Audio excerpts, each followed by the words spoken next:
దీని తర్వాత ఇప్పుడు రీసెంట్ గా మనం చూసుకుంటే ముఖ్యంగా చాలా మంది హీరోలు కానీ ముఖ్యంగా హర్ష సాయి బెట్టింగ్ యాప్లు ప్రమోట్ చేస్తున్నాడు అని చెప్పి కానీ ఆయన చేసేంత ఒక స్కామ్ అని చెప్పి రకరకాల వార్తలు వస్తున్నాయి. మీరు దీని గురించి ఏమంటారు?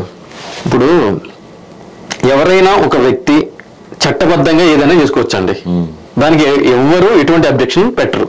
బెట్టింగ్ యాప్లు ప్రమోట్ చేస్తున్నారు అనే ఎలిగేషన్స్ వచ్చినప్పుడు నిజంగా ప్రభుత్వ పరంగా అట్లా ప్రమోట్ చేయడం ప్రొహిబిషన్ ఉందనుకోండి, ఆ విధంగా ఒక చట్టం ఉందనుకోండి, ఆ చట్టాన్ని ఉల్లంఘిస్తే ఇతను చేశాడు అనుకోండి, ఇన్ని రోజులు అతను బయట ఖాళీకి తిరగనిరుగా. అంటే మన దగ్గర అసలు అలా దానికి ప్రమోట్ చేయకూడదు, ఇది ప్రొహిబిట్ చట్టం ఏం లేదా మన దగ్గర? ఏం లేదు కదండి, ఏం లేదు కదా. ఇతను సెలబ్రిటీ, ఆన్లైన్ లో ప్రమోషన్స్ కి యాడ్లు ఇచ్చుకుంటున్నాడు, దాంట్లో అడ్డేముంది? ఈ రోజు రియల్ ఎస్టేట్ కంపెనీలు అన్ని కూడా చెరువుల్ని, కుంటల్ని, ప్రభుత్వ భూముల్ని కబ్జా చేసి పెద్ద పెద్ద హై రైజ్ బిల్డింగ్స్ కడుతున్నాయి. దానికి ఒక సినిమా హీరోనో, హీరోయిన్ నో, ప్రొడ్యూసర్నో, డైరెక్టర్నో యాడ్లు ఇవ్వని చెప్పి అని అంటున్నాయి. వాళ్ళు ఇస్తున్నారు. అయ్యో అదేంటి, అది అక్రమంగా కట్టిన బిల్డింగ్ కదా, వీళ్ళు ఎట్లా ఇస్తారు అని చెప్పి ఎవరైనా అడుగుతున్నారా? చట్టం ఏం చెప్తుంది అంటే కనుక అటువంటి బ్రాండింగ్ ఇచ్చేటప్పుడు, ఎండోర్స్మెంట్ చేసేటప్పుడు రేపొద్దున ఏదైనా ఇబ్బంది అయితే గనక అంటే ఆ కన్స్ట్రక్షన్ తోటి వీళ్ళు కూడా లైబిలిటీ ఉంటుంది అని చెప్పి చెప్తుంది.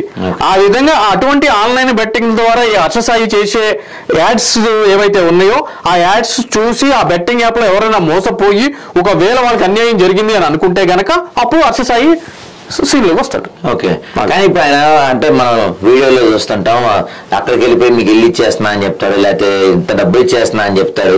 ఇదంతా కూడా ఒక అడ్వర్టైజ్మెంట్, ఒక ఫేక్ పబ్లిసిటీ కోసం ఆయన ఒక ఫేక్ సెలబ్రిటీలా క్రియేట్ చేసుకోవడం తప్పించి రియాలిటీగా మనోడు అలాంటి ఏం చేయట్లేదు, అదంతా ఒక ఫేక్ అని చెప్పి ఒక వార్త ఉంది.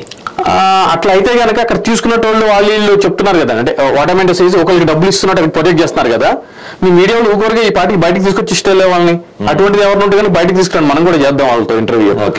అంటే ఒకవేళ అటువంటిది ప్రొజెక్ట్ చేస్తే ఇన్ని రోజులు ఆగరు కదా, ఇన్ఫ్లేషన్ ఎప్పుడు పగిలిపోతుంది కదా. కానీ అట్లా జరగట్లేదు అని అంటే కనుక చేస్తున్నట్టు అంటే ఫేక్ పబ్లిసిటీ అని అంటే కనుక ఇప్పుడు 10 మంది మనల్ని గుర్తుపట్టాలని చెప్పి ప్రతి ఒక్కరికి ఉంటుంది కదా. నిన్నే మొన్న ఎవరో ఒక పిచ్చి ఒకటి ఇట్లా పిచ్చికి చుట్టేసుకుని గూడేసుకుని ఆ పైసా ఎగరేసింది ఎక్కడ కుక్కట్పల్లిలో చక్కగా అంతా సాఫ్ చేసి లోపలికి పంపించారు పోలీసు వాళ్ళు. సో ప్రతి ఒక్కరికి ఉంటుంది.